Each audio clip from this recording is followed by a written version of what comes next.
This is the Northern Members, Ireland with Assembly apologies Chamber, today from Programme Alex 5. Atwood, from Michael This is the Copeland, Northern from David McElveen and from Brenda Hale. And Alex Maskey was with us in closed session earlier on. Members, on Monday I met with Pauline Leeson, CBE, and Ellen Finlay from Children in Northern Ireland, CINI. They had requested a meeting regarding the proposed restructuring of government departments. It was a workmanlike meeting. They highlighted concerns around the transfer of responsibility for children and young people's issues to the Department of Education. And their worry is that rather than becoming part of that department's core business, they'll simply become an add-on. Ms Leeson advised CINI had been encouraged with the way the committee has examined the Children's Services Cooperation Bill, and she feels stakeholders have been given a fair hearing. Another point to note, CINI intends to request a meeting with us later in the year. They want to discuss issues relating to disability and also poverty, and they will write requesting a meeting in due course. At page 10 of your meeting packs is an invitation to an event being organised by the Centre for Effective Services, the CES, Centre for Effective Services Primer on implementing whole-of-government services is launched tomorrow at the 11th of June. It's 9 o'clock, Stormont Hotel. Next, on page 13 of your packs, there's an invitation to the Policy Forum for Northern Ireland keynote seminar on education in Northern Ireland, raising standards, school accountability and leadership. And that's on Wednesday the 2nd of December, and it will be held in Belfast. Page 18 of your meeting packs has an invitation to an event hosted by Queen's University and Ulster University on commemoration and conflict in Northern Ireland, the public sector, risk and resilience. That's on the 22nd of September, and it will be in Riddle Hall. And members wishing to attend any of the events I've just mentioned should please respond directly to the organisers. A list of committee current invitations is at page 20. And in the absence of comment, I draw members' attention to the draft minutes of our meeting of the 3rd of June, beginning at page 23 of the meeting packs. Can I advise you of one amendment? Mr Maskey has been recorded as an apology and as being present. Staff have amended the copy of the minutes for signature to show Mr Maskey has been recorded only as an apology for last week's meeting. And on that basis, are members content to read the draft minutes as amended? Agreed. Very good. Page 30 has a list of outstanding correspondence. In the absence of comment, I refer you to the correspondence summary sheet, which today is on page 33, and that's correspondence since we last met, and I'm going to ask the clerk to highlight items she believes will require a decision. You are, of course, at liberty to raise any item of correspondence. Cathy. Thanks, Chair. The first item just to draw members' attention to is at page 38. It's a report on the most recent Joint Ministerial Council in Europe meeting, which was held on the 2nd of March. It's just to check if the committee are content to forward that to other relevant statutory committees for information. Thank you. And the second piece of correspondence just is at page 43. The committee had forwarded copy correspondence from the All-Party Group on Ethnic Minority Communities to the department to see to check whether the department had responded to the APG directly.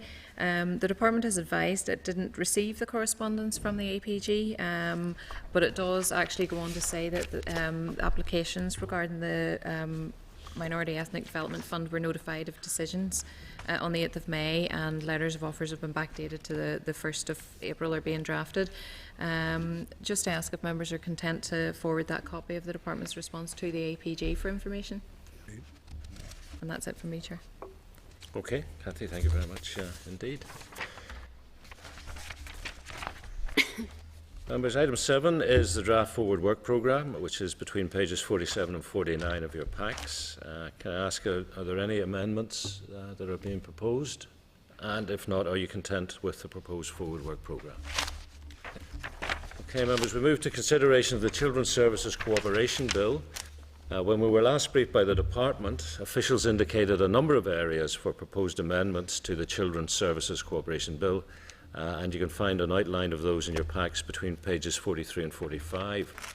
In a subsequent discussion, the committee has indicated that we're broadly supportive in principle of the direction OFM DFM appears to be going in, subject to sight of the text, of course, of the proposed amendments.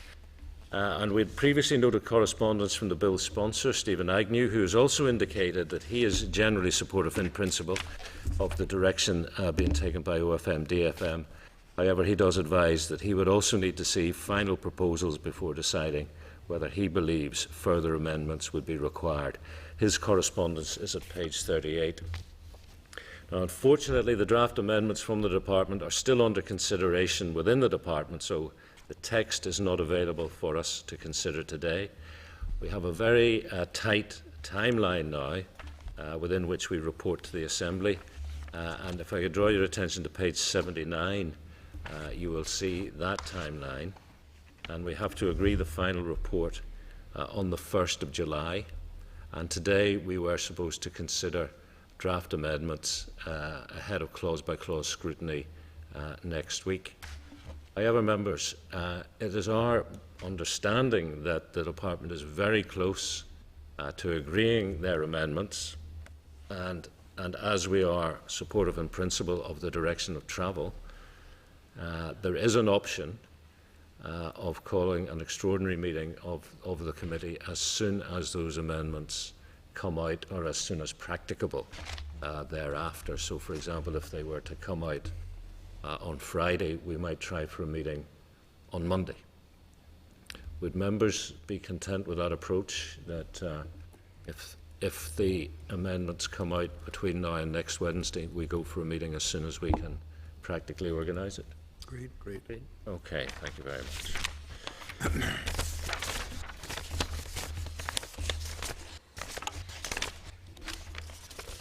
So we move on to our only substantive briefing of the day, which is from departmental officials on the programme for government performance for 2014 to 15.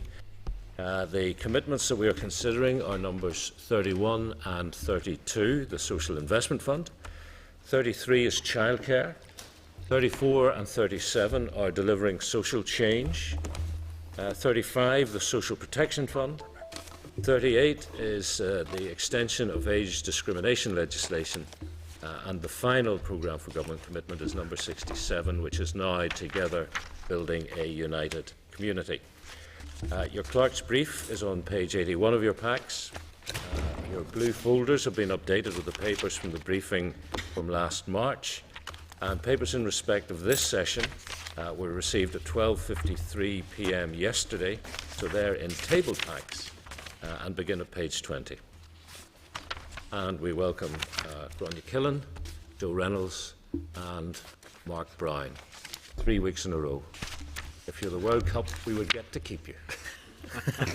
I'm not sure how to respond to that, Chair. You're not supposed to.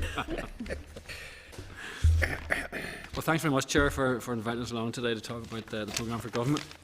I'll make a few opening remarks and I'll be happy to take questions. I was proposing to do a sort of general overview of the progress and the commitments, and then let the committee ask questions as they see fit across the range of the commitments. The period of the programme for government ended on the 31st of March 2015, so the progress we are reporting on is up to that date. Of the 82 commitments in the PFG, 63 have been achieved. A further 3 are expected to be confirmed as achieved in the near future, bringing the total to 66, or 80.5%, which is well in advance of the 70% achievement at the same point in the last programme for government. I am the SRO for 7 commitments relating to the Social Investment Fund, delivering social change, child poverty and Together Building a United Community. On the Social Investment Fund, some 53.5 million has been committed to projects to date, which is 67% of the total fund. Delivering social change has broken new ground in finding innovative new approaches to tackling deep-seated, cross-cutting social issues. Successes have been notable in areas including numeracy and literacy and support for families and young people experiencing complex issues. 3 further signature programmes have been added in conjunction with the Atlantic Philanthropies. And the evaluation of all this work will ensure that the potential to apply the principles and practices that have supported success is realised. One element of the early intervention project that launched last week is the 6 and 10 project, involving the establishment of a bookshop cafe offering employment and training opportunities for young parents who have been in contact with the justice system. And by creating opportunity and supporting transitions in people's lives, the project aimed to break the cycle whereby 6 out of 10 young offenders will themselves offend. So that's just an example of one of the projects being supported under Delivering Social Change. A report on the child poverty strategy was led in the Assembly in March. A revised strategy has been circulated to executive ministers for comment, and we anticipate this being approved by the executive in the near future. Good progress has been made on the implementation of the 7 headline actions under Together Building a United Community. In addition, a framework has been established to address important unresolved issues. In summary, there has been very positive progress in a wide range of areas, although we acknowledge that there are some areas where we might have done better. The priorities and the commitments in the programme for government provide a clear strategic direction that will continue to inform the work of departments in the final year of this Assembly mandate. A review process has been undertaken to produce an extension to the PFG that will set more specific targets for achievement during the final year, and clearly factors such as the budget settlement and wider issues within the scope of the Stormont House Agreement bear upon this process. Departments have plans in place to continue the delivery of the Executive's priorities, and these are already being implemented. Acknowledging that the next programme for government from 2016 to 21 will be a matter for an incoming Executive following the next Assembly election, a wider review is also in hand to look at potential high-level objectives and to identify possible delivery models and governance and accountability structures. It's helpful that the development of the new structures in government and preparation for a new PFG are progressing together so that the future delivery of outcomes should benefit from better collaboration and decision-making and improved accountability.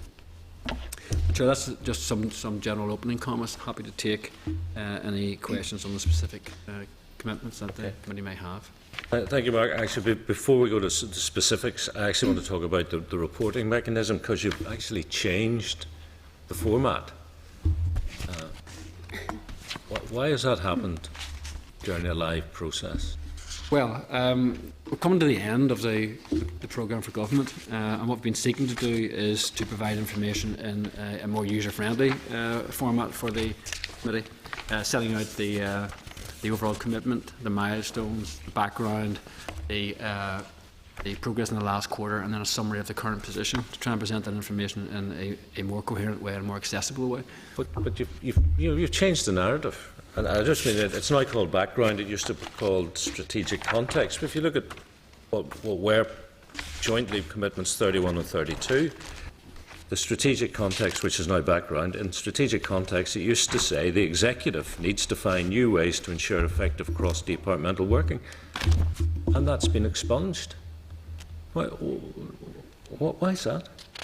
Well, the key thing, Chair, in the programme for government are the commitments and the milestones. Those are what set the agenda. The other elements that are set out there are the background, are the strategic context. And what we sought to do is to set this out in a way which is accessible, and also to set out more clearly the progress in the last quarter and where the current position is. The previous approach with savings, with the various delivery plans, risk registers and so forth, was very cumbersome and difficult to get to the core of the information. So this is about streamlining, it's about clarity of presentation, and it's about ensuring information presented in a more accessible way. I don't buy that, Mark, because, for example, it used to say it is accepted that there remains a real risk that deprivation will continue and may increase, particularly among the most vulnerable, unless interventions are put in place, and that's been taken out. I don't understand why you would take that out. Is that not a core aim of commitments 31 and 32? Well, how does it clarify matters to take that out? Well, it's not meant to change any signal in direction. The objectives that set out in the background remain those for the Social Investment Fund, around the sustained reduction in poverty and improvement in children and young people's health, well-being and life opportunities. Those same high-level objectives all remain. What has changed is just some of the surrounding text, and there's no attempt in doing that to try and change the direction of any of these. This is simply rewrite history. No, this is simply a means of presenting the information in a more condensed and streamlined way. With regard to the plans that the zonal advisory panels were to come up with, you have taken out of the new narrative this sentence: these plans will contain a robust evidence base and a definition of longer-term outcomes, together with specified improvements on short-term and lead measures. Has that been taken out because you have failed to provide a robust evidence base or any short-term improvements? No, Chair, that hasn't why? been taken out for that reason. Why take it out? Well, again, I go back to the point. This is about trying to present information in a clearer way. The overall direction of the commitment is unchanged. The milestones remain unchanged. The objectives remain unchanged. What we have done is to slim down some of the surrounding text. Well, it's not all you've decided to do. I used to find, in terms of the clarity of the message in your reporting, I used to find the risk register really useful. There aren't any risk registers anymore. Well, this is at the end of the process. I mean, a risk register and a delivery plan is about the delivery to that point. We're at the end of the process now, so there's no longer the need to have that risk register there. We will, of course, in taking it forward in 15-16, be looking at risk and managing risk, but the actual delivery plan, the actual risk register has come to the end of its life. We're reporting at the end of the last quarter of the last year of the Programme for Government. Okay, so the risks have come to pass. For example, in the risk register at number 2 on PFGs 31 and 32, risk register number 2 is failing to effectively manage, could lead to target slipping and projects not being delivered within timescale. So that ended up as a 5-5. Well, certainly in respect of SIF, the progress that we made wasn't what we wanted, so there was slippage, and I think at the last 2 appearances before the committee, I went into some detail around the reasons for that. So some risks will come to pass, of course they will, and what we've been trying to do is to seek to mitigate those as far as possible. But that's not acknowledged in your new narrative, in your new report, is it? Well, I think it is acknowledged in the sense that if we look at the amount that's been committed, it's clear that the amount that is committed doesn't equal the full amount. Yeah. So clearly, the overall target hasn't been met. Why have you not included the amount that has actually been spent? Well, we've put in the progress in the last quarter. 7.5 million was committed to SIF capital projects. No, that's committed. That's not spent, Mark. Increasing absolutely. Increasing the total committed to 26.9. The amount spent, as the committee will be aware to date, is around £1 million. But why is that not in the report? Why on earth would you not put in your report what we've actually spent? Well, we've read it into the record now, Chair. Well, that's not the question, Mark. Why wouldn't you put it in your report? This is the amount of money we've actually spent. This is a programme for government commitment. As you say, it's over in terms of it was supposed to be done by the 30th of March last. You have failed to put in the report the amount of money you actually spent. How do you justify that? Well, accept, Chair, that as you point out, it would have been useful to have that in. What we have put in as an indication of the activity to date is the amount that has actually been committed, but I accept that it would have been sensible to have that figure actually there. Can you explain to me the process within OFMDFM that led to that report being published to us without the £1 million being included? Well, the process was, Chair, that in looking at previous committee meetings that we had been up before, in looking at the lack of clarity that there had been around the information presented, try and present that in a more accessible and digestible form. And as you have pointed out, in doing that, we have perhaps left out some aspects which were important. We accept that, but I mean the point was, the intent here was to try and make these more accessible, make them clearer. It would give a better summary of where we are at this point in time. So would you make a commitment to republish that with the £1 million figure in it? This is this is a report to the committee and it is to the last quarter. So when we are getting to the point of publishing the final amount, we will of course, yes, put the expenditure in. When you're, give me that again, sorry. When we are finalising these reports, we will put the expenditure figure in. Okay. You have a, let's see, this is page 17, members, I think, if you want to follow this on the table papers.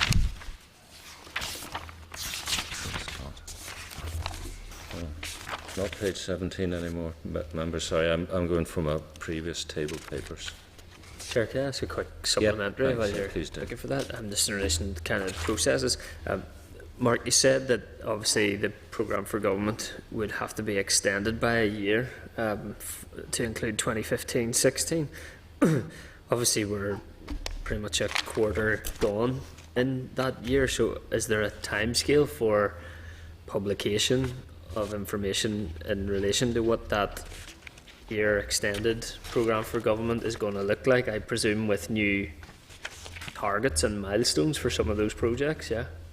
Well, clearly we would have liked that to have been in place before the start of the year. I think the committee will also be aware of some of the ongoing issues that there are around budgets and around some other major issues which have meant that the finalisation of that extension has been difficult. However, the point I would make is that all departments have contributed to that draft document, which is being considered by ministers.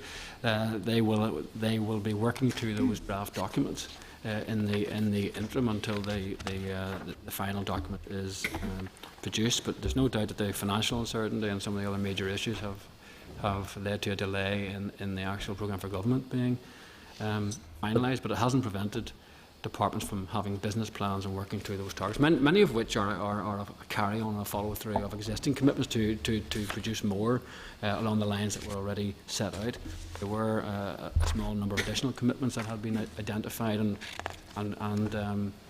where that's within the department's gift, they will be able to work towards those in any case.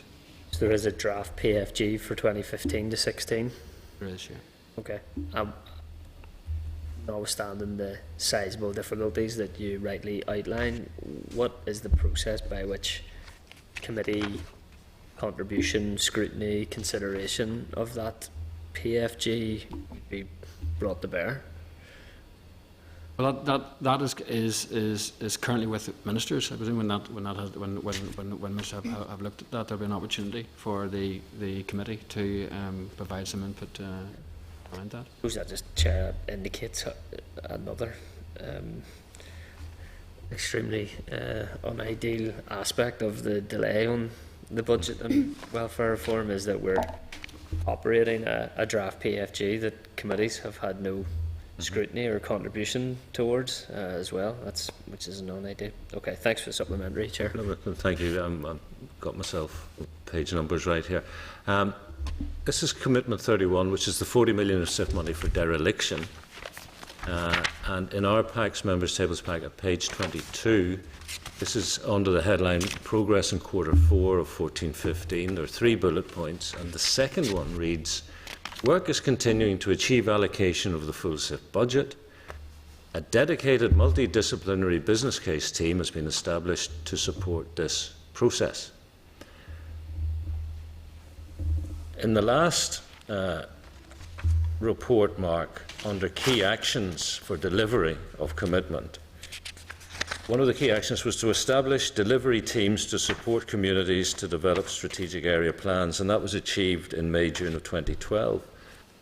Is that the same team that you're referring to here?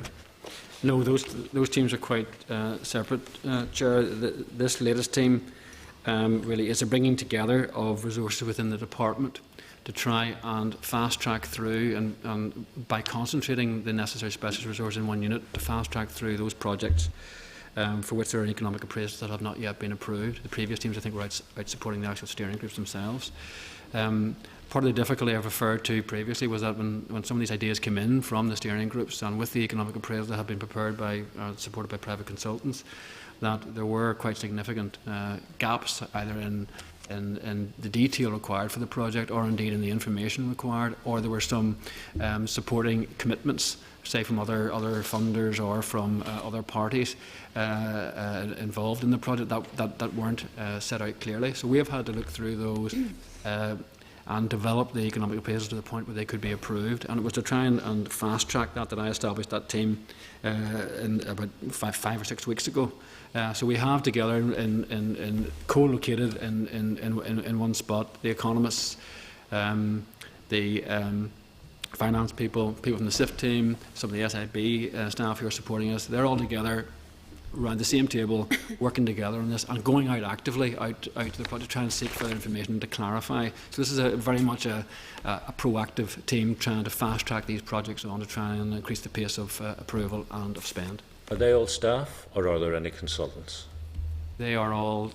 Well, there's one member of staff from the Strategic Investment Board. The other are staff within the department. Do you have to pay the SIB for the time? Yes. Okay. And the previous teams that were supporting communities develop strategic area plans, are they still on the go, or have they been disbanded? No, they would have finished their work. That was at a much earlier stage in the process. And the 9 zonal advisory panels, are they still in existence? The steering groups are still in existence. They are still in existence? Yes, they are and still are in existence. they still supported by consultancy? No, the consultants were there in order to support the development of the initial economic appraisal as the proposals came through. So they're finished? They're finished. So can I take it from that you're not paying any external consultancy with regard to delivering SIF? No, the support that we are paying for would be SIB support, particularly around some of the capital projects and the procurement, and again, and within that business case unit that I referred to. Yeah, but that would be, as I would see it, an internal market between yourselves and, yes, and it the is, SIB. Okay. If we can go on to 33, which was the childcare strategy. We're still subject to slippage. Yeah. Which are the childcare strategy isn't under my responsibility. This is actually a commitment that has moved with my change in responsibilities. It had been previously under Dennis McMahon's, but in making the change of responsibilities, I took all of Dennis's responsibilities minus childcare, but plus finance. So that Henry will speak to you about that next week. That's fine. Okay. Delivering social change, then, yes. Yeah. 34, 37.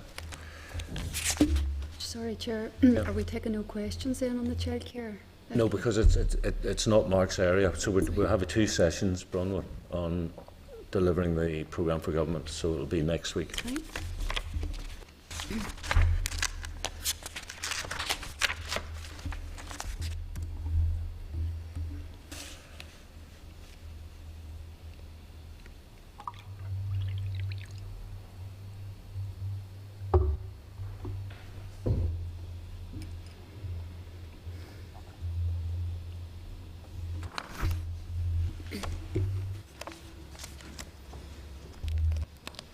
Chris, do you want in on this? No, more. Yeah, they're building out a community. Jimmy, do you want? Just on the stuff, Mark, and I mean, I appreciate what you say, but I mean, I think we've been told often enough here, you think people would start to understand. I mean, many of the issues, and in my own region of South Belfast area, many of the issues that came about, which were unforeseen in terms of, I mean, the whole thing could have been moving probably nearing completion, but there was all sorts of legal issues, there was ownership issues, there was contamination issues, there was the need to secure some additional land, which ensued a legal process, is my understanding. Would it not have been the case that, and I mean, the communities concerned are very happy that these projects are now surfaced and will be done in the not too distant future over the next 12, 18 months, because obviously it's going to take a while to get the final procurement in terms of the building and stuff like that. And there was issues also around property services, and there was issues around VAT as well. Would you agree with me that the department, you know, if you'd have been coming along here saying, well, the money was handed out and still all these issues aren't sorted out, the department would have been seriously criticised for that, surely? I mean, I think I would have been critical in the fact that money had been handed out and all the legal ends and all the rest of it weren't tied up. So I have to commend the officials, apart from not trying to micromanage your job. I think the officials should be commended for the way that they've driven some of this forward in terms of getting progress on things that very often, from a legal point of view and all the rest of it, can take a lot longer than what some of these issues have taken. So, I mean, I think that needs to go on the record as well. Some of us aren't interested in issuing silly little press statements at the end of a meeting just to get a bit of cheap PR. But I think we have to say one of our jobs well done, it's well done. And I'm more pleased that the spend hasn't went out onto the ground until such times as all of those issues are tied up and public money is not wasted in some way to give people other opportunities to get a cheap shot apartment. Well, I mean, thank you for those comments. I mean, I do accept the fact that there is frustration in some of the communities about the length of time, frustration around the committee about the length of time. I understand that.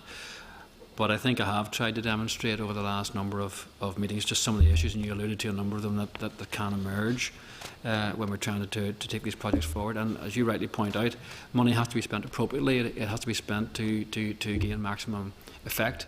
And I would emphasise again, any delay in spending the money in SIF has not caused that money to be lost. The commitment to SIF remains at £80 million.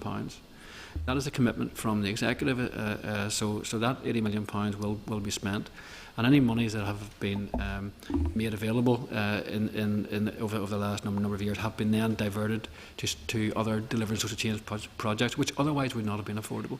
So the money has been spent appropriately, and one of the reasons takes me back to the point that perhaps made earlier, why we talk about committed spend, is to demonstrate that while we acknowledge we would like the spend to be higher, maybe accept I've said that a number of times at committee, we would like it to be higher. Given where we are at the moment and the problem we had to get past, it's important that we demonstrate to the committee that there is momentum, there is learning, and there is a flow of projects coming through.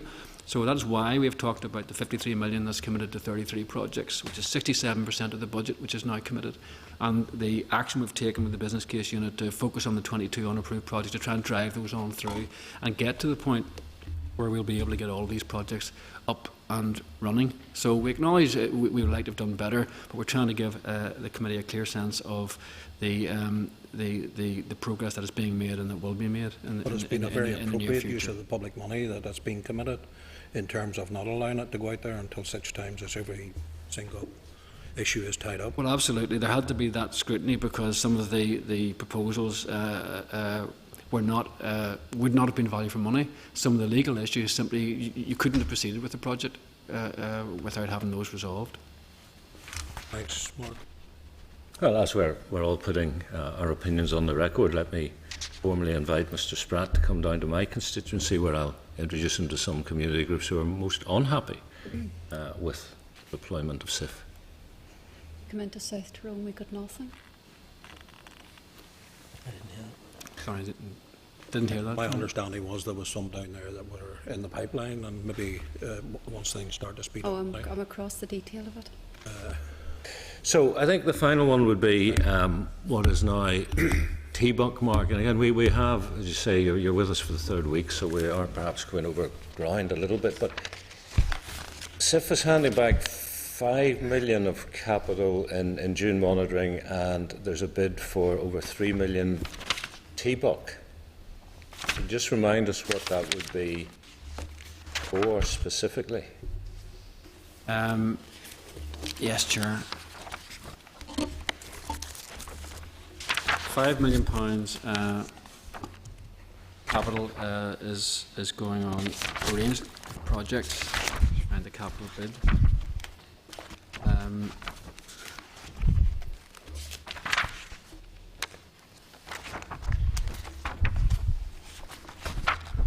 It's for projects in a range of DSD projects which relate to urban villages.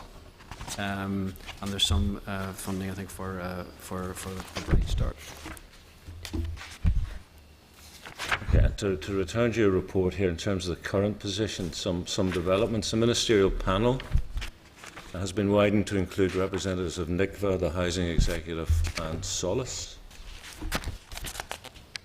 You're establishing a number of thematic subgroups, 2 already, housing and community tensions. What's the thinking behind these developments, Mark? Well, I think that the thinking is to be able to focus on a number of key areas, to bring together those who have expertise in those areas and to concentrate that expertise in order to get progress, which can then report up into the higher level ministerial panel. So the community tension subgroup, for example, is chaired by Neil Jarman, and the housing subgroup is chaired by Jennifer Hawthorne from the Housing Executive. And they are bringing together the relevant people in those areas to try and progress the range of TBUC commitments that sit under those areas, and then report up into the ministerial panel. So it's a way of bringing focus and oversight and the concentration of expertise to those particular areas. Just a quick supplementary to that, Chair. Of all the headline actions, why only create subgroups for housing and community tension? Well, the intention in the and part of the thinking has been to create a subgroup also on the children's side of this, but we haven't yet got that in place. So these have been the areas where there's been a particular focus. I mean, the whole housing end is bringing together the whole shared neighbourhoods and looking at the shared housing developments. And it's important to bring the players together there.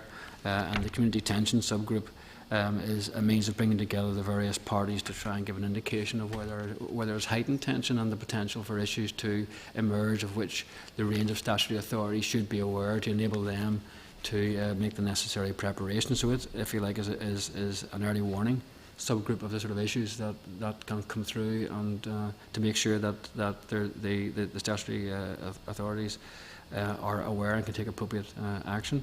Okay, and yet education, United Youth, cross-community sports, summer camps are all underway in the absence of ministerial panel subgroups to oversee those or to include relevant outside bodies, as has been the approach to housing and community tensions then?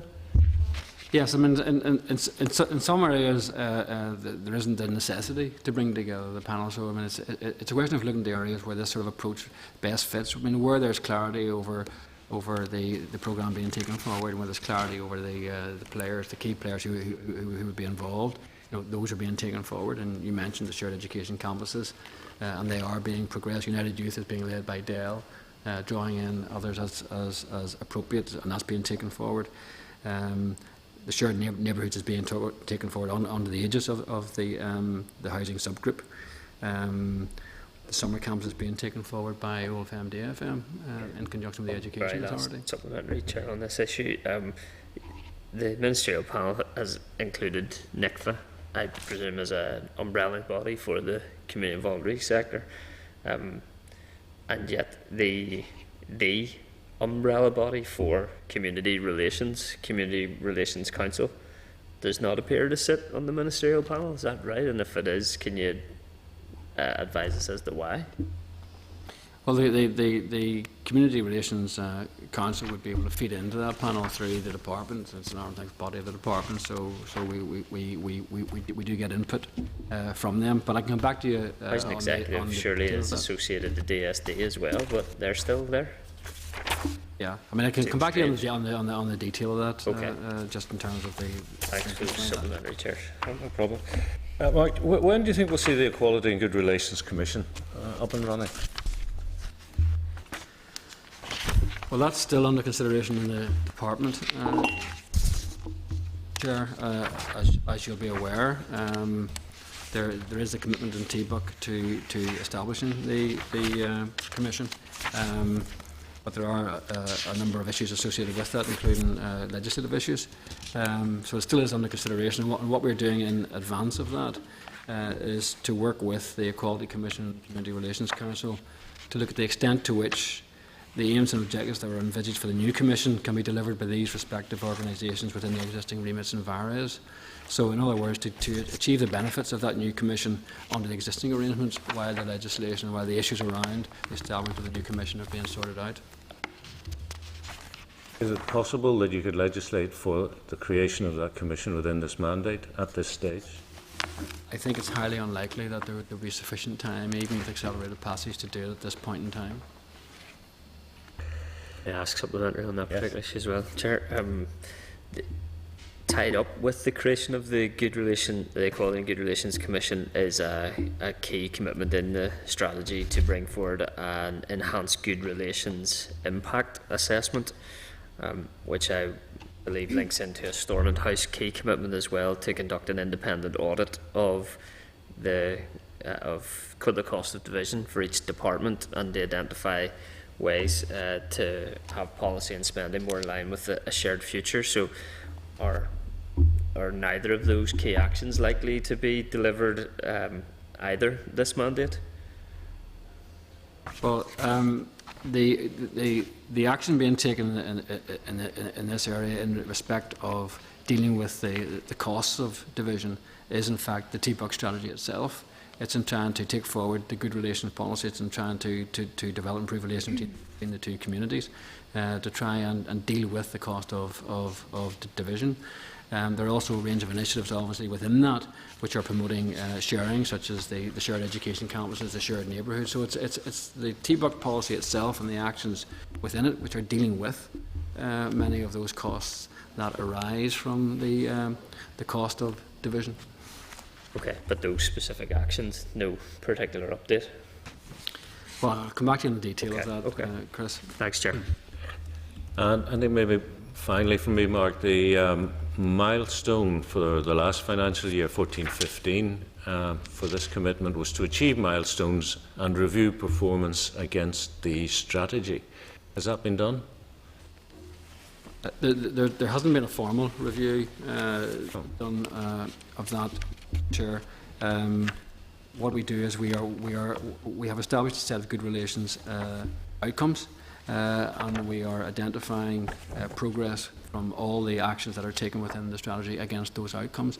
That has been work that has been progressed over the last year. So we have that framework in place, and all of the projects and all of the programmes that are within TBUC are now being assessed against that on an outcome-based accountability sort of methodology. So that will give us the feedback, and that will give us the assessment of progress against the outcomes. That will tell us what the impact of those aspects of the policy. With respect, Mark, the S of strategy in the milestone is a capital, so it's a proper noun, and that suggests that the milestone commitment was to a formal strategy. So can I ask why you changed your minds? Well, the strategy is the TBUC strategy. The TBUC strategy is in place. We have a range of actions under it. We have the outcome indicators that we have agreed and which we have identified, and we are in the process of identifying the progress against those emanating from all the various actions that are being taken. Many of those actions are still in place. They're actually in train. So it would be premature at this point to try and assess their impact as they. Some of them have only recently started. Some of them are planned, and some of them are only shortly. Are only part way through. So there is performance information coming through. There's a framework that has been established to measure that, but it's early days. Keep the trend up, Chair. That task in itself would be extremely challenging for you to complete, given there are few, if any, smart time-bound targets in Together Building United Community. And or any action plan. So how would you have expected to achieve that, and will there be more specific time-bound targets and action plans forthcoming? Well, I think within the strategy there are a number of quite clear targets. Pilot 100 shared summer schools by 2015, establish 10 new shared education campuses, establish 10 new shared housing schemes, develop 4 urban village schemes. Neither of those last two are time bound. No, I understand that, but they Okay. are nevertheless. They What mightn't does have that all the mean? elements of the That mean SMART, but it does have the 2025 then we can quantification. be happy we've done 10 education campuses, or how are we meant to assess whether progress is being achieved if it is timeless, Well, it will be within the time frame of the strategy. which is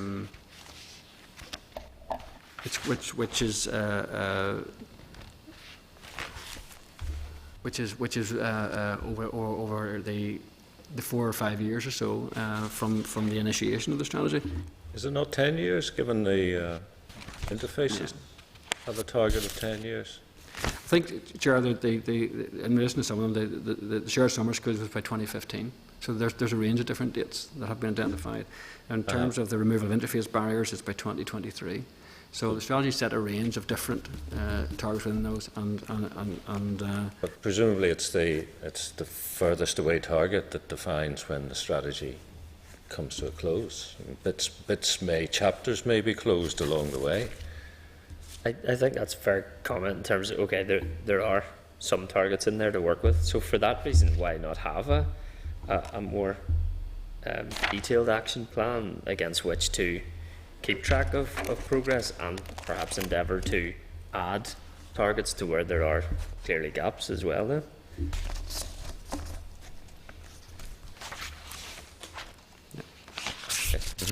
Okay.